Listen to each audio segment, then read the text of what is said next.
Hello बच्चों, कैसे हो? आई होप आप सब लोग बहुत अच्छे होंगे और अभी तक हमने जितने भी चैप्टर किए हैं बहुत अच्छे से पढ़ रहे होंगे। ठीक है, तो आज फिर मैं आपसे जुड़ रहा हूं और अब मैं लेके आया हूं आपके सामने चैप्टर लाइट। तो आज हम लाइट के बारे में पढ़ने वाले हैं। लाइट क्या होती है, लाइट से रिलेटेड जो फिनोमिनाज हैं उनके बारे में पढ़ने वाले हैं। ठीक है, और ये चैप्टर्स देखो, लाइट तो हम आपका क्या सिक्स में भी पढ़ते हैं, लाइट हम उसके बारे में सेवन्थ में भी पढ़ते हैं, एट्थ में भी पढ़ते हैं, टेंथ में, इवन ट्वेल्थ में भी पढ़ते हैं।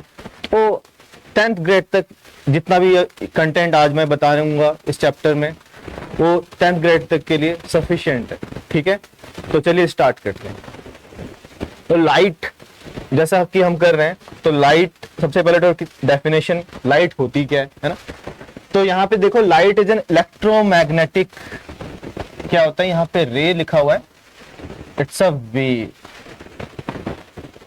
Okay, electromagnetic wave that travels in a straight line. ठीक है, अब देखो इलेक्ट्रोमैग्नेटिक का क्या है, लाइट जो आती है वो रेडिएशन है आपकी। लाइट क्या है आपकी? रेडिएशन है, और रेडिएशन जो होती है उसके अंदर आपकी क्या है और कैसी रेडिएशन होती है? इलेक्ट्रोमैग्नेटिक। तो उसके अंदर आपका इलेक्ट्रिक फील्ड भी होता है और कैसा होता है आपका? मैग्नेटिक फील्ड भी होता है ना। तो इलेक्ट्रिक फील्ड और मैग्नेटिक फील्ड दोनों ही है, इसलिए हम इसको क्या बोलते हैं? इलेक्ट्रोमैग्नेटिक। ठीक है, लाइट को हम इसलिए इलेक्ट्रोमैग्नेटिक बोलते हैं। इसका और क्या एग्जांपल्स है? एक्सरे हो गया आपका, अल्ट्रावायलेट रेज हो गया, ये सब क्या है आपके? रेडियो वेव्स हो गए, ये सब इलेक्ट्रोमैग्नेटिक वेव है। तो लाइट आपका इलेक्ट्रोमैग्नेटिक वेव ही है, जिसके अंदर आपका इलेक्ट्रिक फील्ड और मैग्नेटिक फील्ड होता है, और इसके कारण ही हम अपने आसपास की चीजों को देख पाते हैं ना। ठीक है, तो मैं क्या लिख सकता हूं यहाँ पे? विच enable us to see the things around us। अगर ये डेफिनेशन क्योंकि इलेक्ट्रिक फील्ड और मैग्नेटिक फील्ड थोड़ा सा हो सकता है हायर क्लास का हो जाए, तो जिन बच्चों को समझ ना आए तो ये भी कर सकते हैं। लाइट इज अ इनविजिबल, दिखती नहीं है ना, light invisible form of energy. ठीक है, invisible form of energy which enable us to see the things around us. Detail में समझाऊंगा किसी दिन इलेक्ट्रिक फील्ड और मैग्नेटिक फील्ड के बारे में। ठीक है, अभी चलते हैं। तो सिंपल सी बात समझ आई कि लाइट एक एनर्जी की फॉर्म है, जिसके कारण हम अपने आसपास की चीजों को क्या कर पाते हैं? देख पाते हैं। कैसे? अब मान लो मुझे सामने रखी कोई भी चीज दिख रही है, तो लाइट उस पर फॉल कर रही है और उससे रिफ्लेक्ट होकर लाइट मेरी आंखों में जा रही है। आंखों में जाके वो रेटिना पे क्या हो रही है? रेटिना एक स्क्रीन की तरह होता है जहां पे इमेज फॉर्म होती है, और वो रेटिना पे जाके मिल रही है लाइट रेज, वहां पे इमेज फॉर्म हो रही है और सेंसेशंस डेवलप हो रहे हैं। ठीक है, उन सेंसेशंस को हमारे आंख से ऑप्टिकल नर्व्स जुड़ी रहती हैं, वो ब्रेन तक लेके जा रहा है, और ब्रेन उस इमेज के बारे में हमें बता रहा है कि किस चीज की इमेज है। और एक्चुअली जो हमारी आंख में इमेज बनती है ना, वो उल्टी बनती है। ठीक है, हमें तो सब कुछ सीधा दिखता है, लेकिन जो आईज में इमेज बनती है कैसी बनती है? वो इन्वर्टेड बनती है। तो ब्रेन ही उसको सीधा करके दिखाता है और मेमोरी से बताता है कि किस चीज की इमेज है। देखो कितनी फास्ट ये प्रोसेस होता है कि हमें पता भी नहीं चलता कि इतना कुछ हो गया। ठीक है, तो इस तरीके से हम किसी भी चीज को देख पाते हैं। फिर आगे चलते हैं। तो अब लाइट जब हम पढ़ रहे हैं, तो लाइट देखो, लाइट की प्रॉपर्टीज की बात करें। ठीक है, तो पहला क्या है आपका? जो लाइट होता है हमेशा ट्रेवल्स इन स्ट्रेट पाथ। ठीक है, लाइट जो होती है हमेशा स्ट्रेट पाथ में ट्रेवल करती है, और उसको हम क्या बोलते हैं? उस पाथ को रे ऑफ लाइट। उस पाथ को क्या बोलते हैं आप? लाइट अगर ऐसे स्ट्रेट पाथ में जा रही है, उसको क्या बोलते हैं? Ray of light. उसके अलावा ना लाइट डुअल नेचर शो करती है। डुअल नेचर समझते हो? दो तरह का नेचर है ना। कोई जैसे आपने कोई सुपर हीरो देखते हो, तो वो एक आम इंसान भी होता है और किसी टाइम वो सुपर हीरो हो जाता है। स्पाइडरमैन हो गया है ना, कभी वो पीटर पार्कर, कभी वो स्पाइडरमैन। तो डुअल नेचर हो गया। बट क्या आप पीटर पार्कर और स्पाइडरमैन एक साथ कभी देख पाओगे? नहीं। किसी सिचुएशन में वो पीटर पार्कर की तरह बिहेव करता है, कभी स्पाइडरमैन की तरह, उसकी नीड के अकॉर्डिंग। तो तो लाइट के भी डुअल नेचर देखने को मिलते हैं। लाइट कुछ ऐसा फिनोमिना शो करती है जैसे उसको हम हायर क्लास में पढ़ने वाले हैं। एक होता है आपका डिफ्रैक्शन, इंटरफेरेंस। ये फिनोमिना तभी पॉसिबल है जब लाइट किसकी तरह बिहेव करे, एक वेव की तरह बिहेव करे ना। वेव तो समझते हो आप क्या होता है, डिस्टरबेंस होती है वेव जो क्रस्ट और ट्रफ बनाते हुए ऐसे चलती है ना, ये वेव है आपका। तो लाइट ये तभी पॉसिबल है जब लाइट किसकी तरह बिहेव करे, एक वेव की तरह। फिर कुछ फिनोमिना हमने देखे और उसमें देखा कि लाइट है ना, जब मैटर के साथ, मैटर आसपास जो भी चीजें देख रहे हो आप मैटर है, उसके साथ जब इंटरेक्ट करती है तो किसकी तरह बिहेव करती है, वो पार्टिकल की तरह। ठीक है, उससे रिलेटेड कुछ एक्सपेरिमेंट हुए जिससे पता चला लाइट पार्टिकल की तरह भी बिहेव करती है। और हम फिर बोलते हैं कि लाइट जो है छोटे छोटे, उसी थ्योरी के अकॉर्डिंग छोटे छोटे पार्टिकल से मिलकर बननी है, जिसको हम क्या बोलते हैं, फोटॉन्स बोलते हैं। और देखो वहीं से आपका टर्म आ गया फोटो, क्योंकि हम मान के चलते हैं छोटे छोटे पार्टिकल फोटोन से मिलके बनी है ना।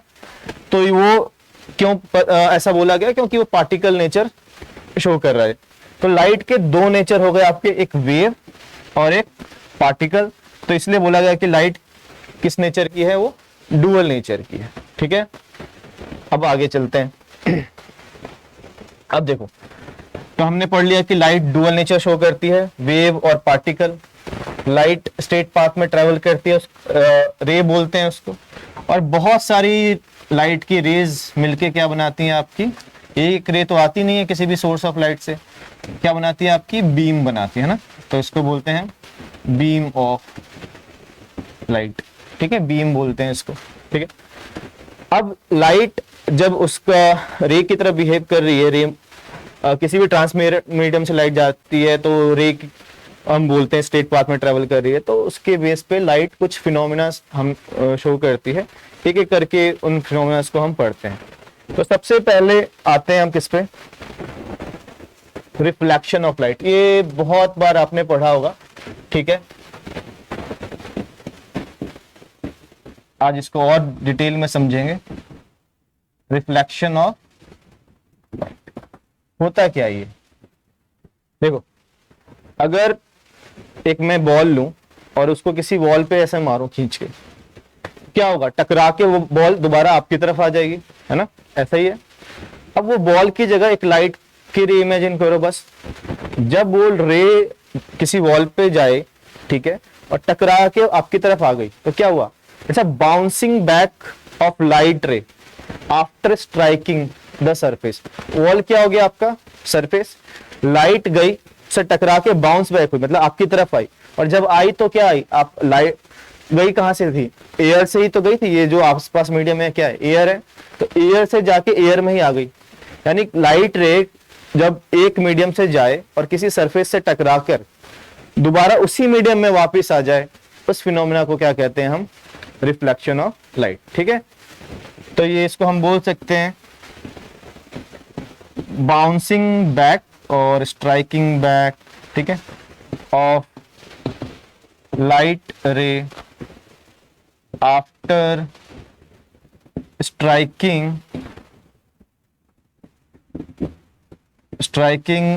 the surface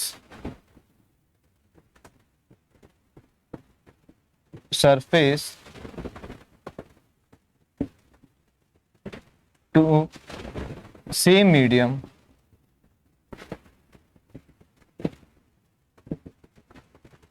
is called refraction of light.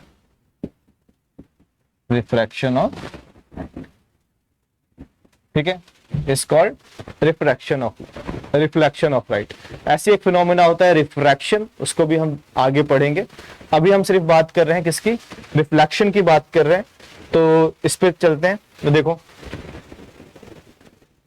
क्या है ये आपका, व्हेन अ लाइट रे फॉल्स ऑन अ सरफेस, है ना, किसी सरफेस से टकराती है, एंड इट रिफ्लेक्टेड बैक मतलब टकरा के वापस आना, ठीक है, अभी बताया, इनटू द सेम मीडियम, बोला ना, एयर से गई टकरा के एयर में ही आ गई, सेम मीडियम में, we see that reflection is taking place, मतलब इस फिनोमेना को हम क्या कहते हैं, रिफ्लेक्शन। अभी बताया आपका, ठीक है, when light bouncing back of a light रे after striking the surface in same medium is called reflection of light. फिर है आपका रिफ्रैक्शन। आप तो देखो इसके बारे में डिटेल में आगे पढ़ेंगे, अभी बस इतना समझ लो, जब लाइट किसी सरफेस से टकरा के वापस उसी मीडियम में आ जाए तो रिफ्लेक्शन, और दूसरे मीडियम में चली जाए, टकरा के वापस ना आए, दूसरे मीडियम में चली जाए, ठीक है, जैसे एयर से वाटर में चला गया या ग्लास में चली गई लाइट, ठीक है, तो उसको हम बोलते हैं रिफ्रैक्शन। तो यहाँ पे वही लिखा हुआ है व्हेन रिफ्लेक्शन, तो हमने पढ़ लिया। रिफ्रैक्शन क्या है आपका? When light travels from one medium to another, ठीक है। और जब ऐसा होता है, जब लाइट एक मीडियम से दूसरे मीडियम में जाती है तो वो ना अपने पाथ से कुछ बैंड हो जाती है, डायरेक्शन से भटक जाती है, मतलब ऐसे जा रही है, इस तरफ चली गई या इस तरफ चली गई। क्यों? क्योंकि जब वो एक मीडियम से दूसरे मीडियम में जाती है तो उसकी स्पीड में क्या आ जाता है? चेंज आ जाता है। हमेशा याद रखना, जब भी लाइट एक मीडियम से दूसरे मीडियम में ट्रेवल करती है तो उसकी स्पीड में क्या आ जाता है? चेंज आ जाता है। तो इसी फिनोमिना को हम क्या बोलते हैं? रिफ्रैक्शन बोलते हैं। तो वही लिखा हुआ है when light travels from one medium to another it bends, bends मतलब मुड़ जाना, ठीक है, फ्रॉम ओरिजिनल पाथ। और ये मुड़ी क्यों? क्योंकि स्पीड, उसकी स्पीड में चेंज आ जाता है। This phenomena is called refraction, ठीक है। तो ये रिफ्लेक्शन हो गया, और रिफ्रैक्शन का हमने डेफिनेशन कर लिया।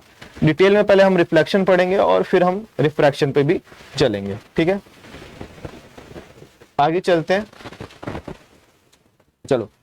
अब ये कुछ डेफिनेशंस हैं, मैं पहले समझा देता हूं और फिर उसको हम एक्सप्लेन करेंगे। तो अभी हम रिफ्लेक्शन ऑफ लाइट पढ़ रहे थे, अब इस चीज को मैं, है ना, एक फिगर से समझते हैं, एक डायग्राम्स के हेल्प से समझते हैं। देखो क्या था कि bouncing back of a light रे after striking a surface the same medium is called reflection of light. बड़ा सिंपल सा। तो एक सरफेस बनाते हैं, है ना, एक प्लेन, ये सरफेस हो गया, और इस सरफेस पे एक नॉर्मल ड्रॉ करते हैं। नॉर्मल समझते हो ना, वो लाइन जो कितना एंगल बनाए सरफेस के साथ? 90 का एंगल बनाए। ये सरफेस है और एक नॉर्मल ड्रॉ किया जो कितने का एंगल बना रही है?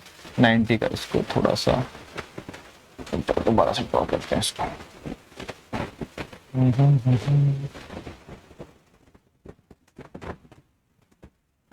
ये normal,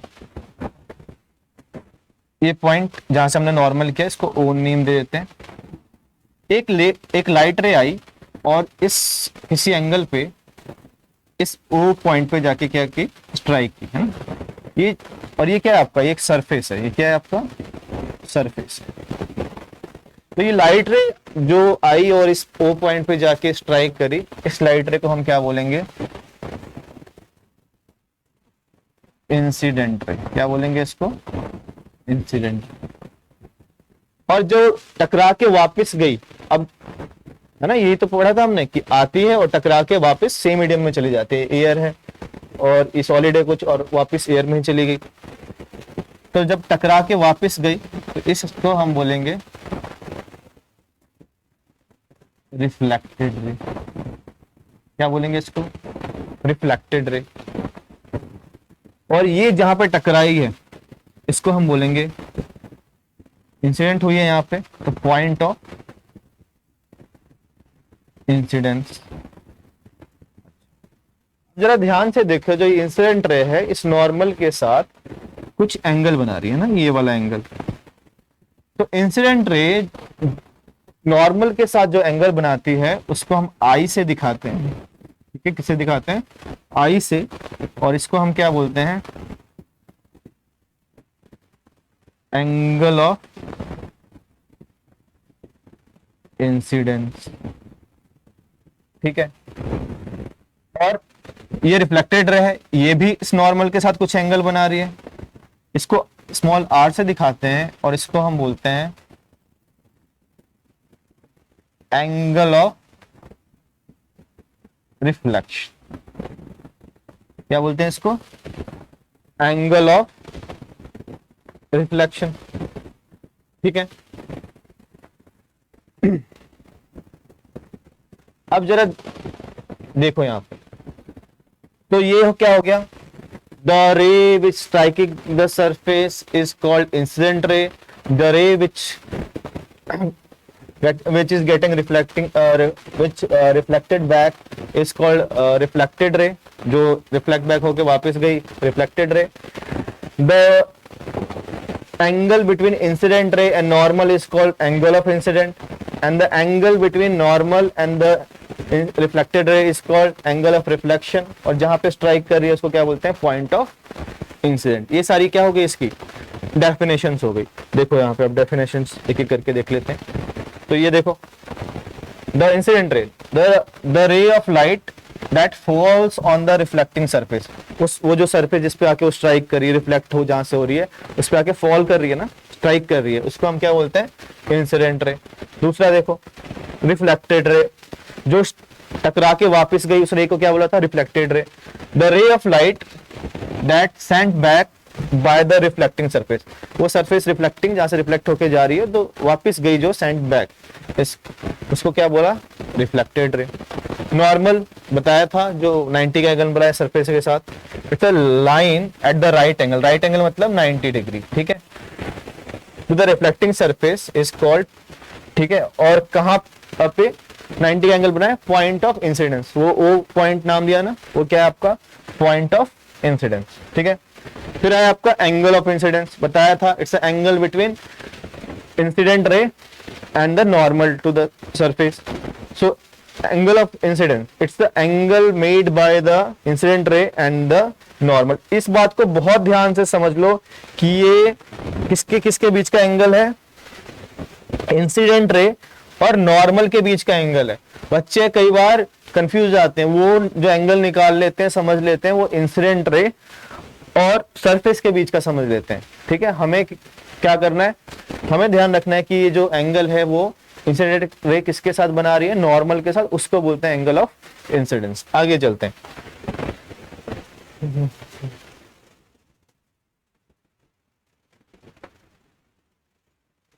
okay, angle of reflection, ये भी बताया मैंने, जो रिफ्लेक्टेड रे नॉर्मल के साथ जो एंगल बनाती है उसको क्या बोलते हैं, हम क्या बोलते हैं उसको, एंगल ऑफ रिफ्लेक्शन, ठीक है. तो देखो, it is the angle made by the reflected ray and the normal, ठीक है.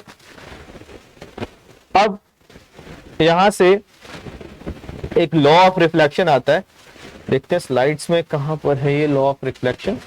ओके, तो पहले मैं लॉ ऑफ रिफ्लेक्शन पढ़ा देता हूं आपको, इसके बाद आगे चलेंगे.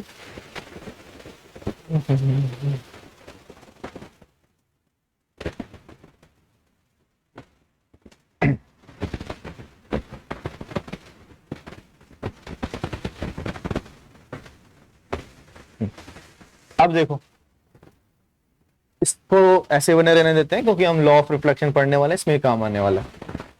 तो देखो, हर चीज के कुछ लॉ होते हैं, नियम कानून होते हैं, इसके भी हैं भाई. रिफ्लेक्शन हो रहा है तो कुछ उसके नियम कानून है, तो उसको हम क्या बोल देते हैं, लॉज ऑफ रिफ्लेक्शन, है ना, क्या बोलते हैं इसको, लॉज ऑफ रिफ्लेक्शन. अब क्या क्या है, तो देखो, पहला तो बड़ा सिंपल है, incident ray, reflected ray and normal all lies on the same plane at the point of incidence.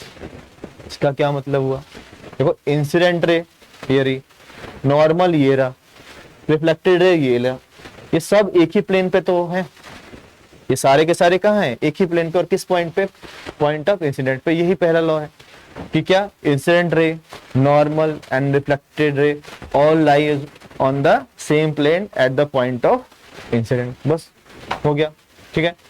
फिर है आपका सेकेंड लॉ ऑफ रिफ्लेक्शन, क्या, angle of incidence is always equal to angle of reflection. मतलब जो second law है reflection का, पहला तो मैंने बता दिया, आई जो होगा हमेशा आर के इक्वल होगा. मतलब ये इंसिडेंट रे अगर नॉर्मल के साथ 30 का एंगल बना रही है, ठीक है, मतलब 30 है एंगल ऑफ इंसिडेंस, तो आर भी कितने का होगा, 30. ये 45 तो भी 45, ये 60 तो वो भी 60. आई और आर हमेशा क्या रहेंगे, इक्वल रहेंगे, ठीक है. तो इसको हम बोलेंगे क्या, लॉज ऑफ रिफ्लेक्शन. तो दो लॉ पढ़े, इंसिडेंट रे, ठीक है, उसके बाद कौन सा रे, रिफ्लेक्टेड रे and normal all lies on the point same plane at the point of incident, and angle of incidence is always equal to angle of reflection. ये है आपका क्या, laws of reflection. बड़ा सिंपल सा है, ठीक है. इसके बाद हम बात करते हैं किसकी, इसको रफ करते हैं थोड़ा सा.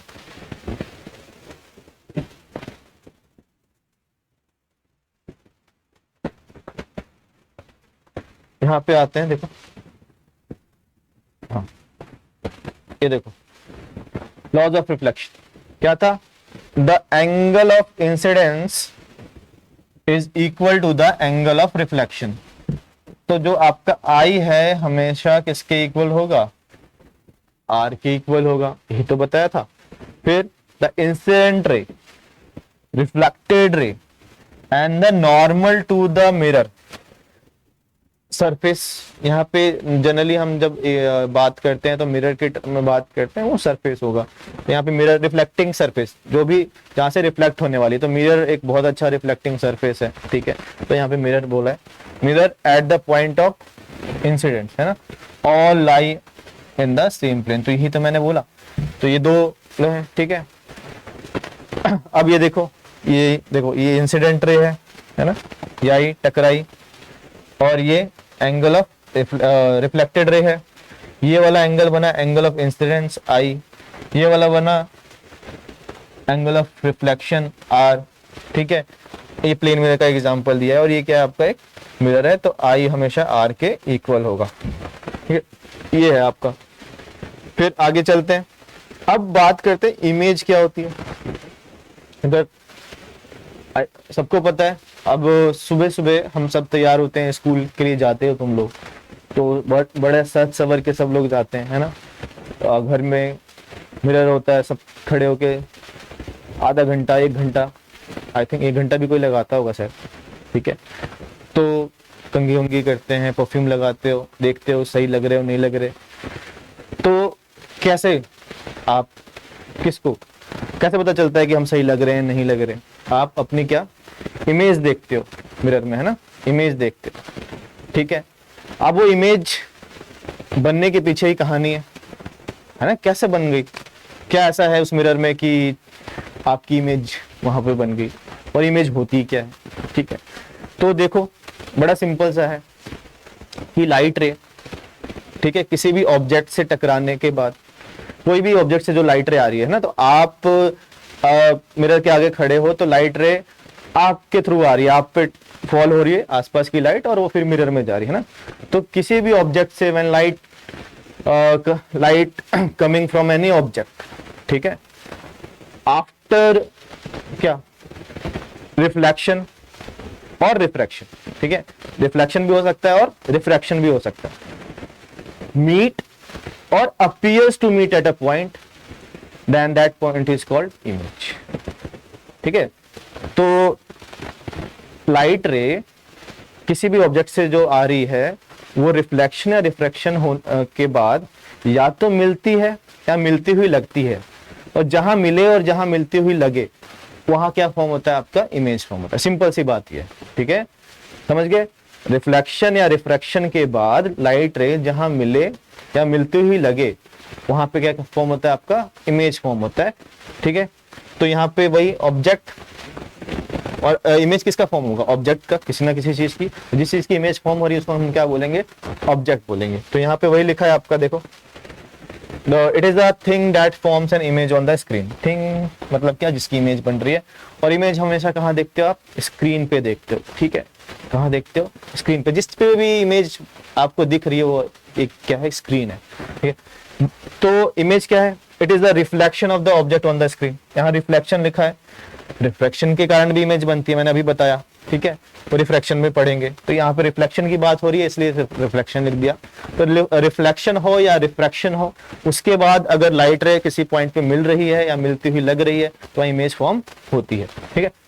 तो अब मैंने बताया कि इमेज क्या होती है. तो इमेज आपकी भी बताया मैंने, 2 तरह की होती है.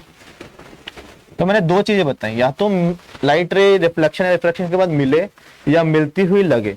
तो जहां एक्चुअली में मीट करती है ना, वहां पे फॉर्म होती है रियल इमेज. ठीक है, रियल इमेज कहाँ है फॉर्म होती है जब लाइट रे एक्चुअली में मीट करती है ना, सच में मिल रही है तो रियल इमेज, और एक्चुअली में मीट नहीं कर रही, बस मीट करती हुई लग रही है, तो वहां पे क्या फॉर्म होती है आपकी वर्चुअल इमेज। ठीक है, क्या फॉर्म होती है वर्चुअल इमेज। देखो यहाँ पे लिखा भी होगा कि the image that can not be obtain on the screen. ठीक है, या यहाँ पे सिंपल सा अगर हम डेफिनेशन ये बोले कि व्हेन लाइट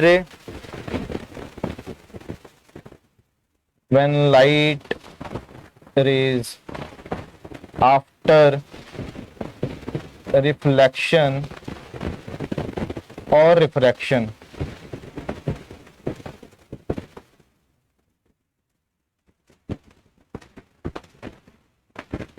मीट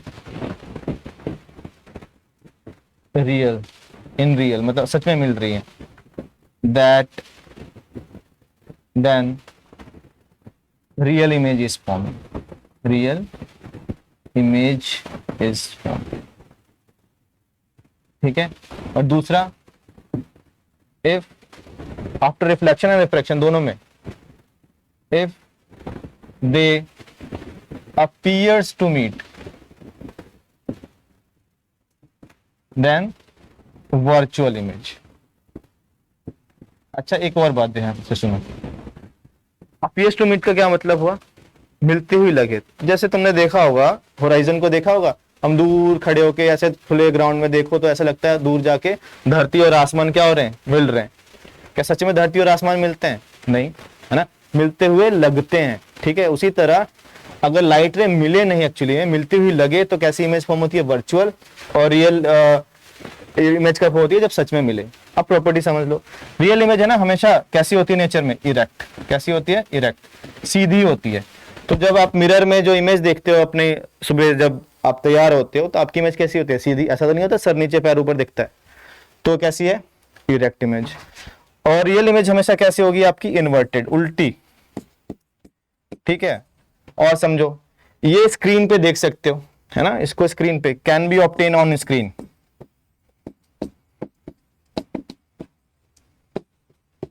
और ये आप स्क्रीन पे नहीं देख सकते, can't be obtain on screen. तो ये डिफरेंस हो गया,